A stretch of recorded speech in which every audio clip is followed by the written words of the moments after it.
60 ஆண்டு காலமாக காங்கிரஸ் ஆட்சி ரொட்டி மக்கான் கப்படா இந்த மூன்று வார்த்தையை வைத்து அரசியல் செய்து கொண்டிருந்தார்கள். வறுமை அப்படியே இருந்துச்சு. ஏன்னா வறுமை இருந்தால் மட்டும்தான் அரசியல் செய்ய முடிந்தது.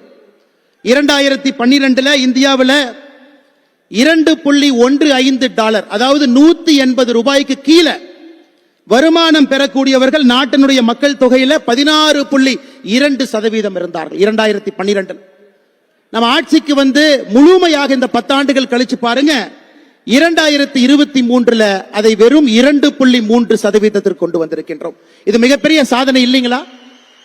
10% நெட்டா 150 ரூபாய்க்கு கீழே வருமானம் இருக்கக்கூடியவர்களை எக்ஸ்ட்ரீம் பாவர்ட்டியிலிருந்து அதிகப்படியான வறுமையிலிருந்து மேலே கொண்டு வந்திருக்கின்றோம். மிகப்பெரிய சாதனைகள்.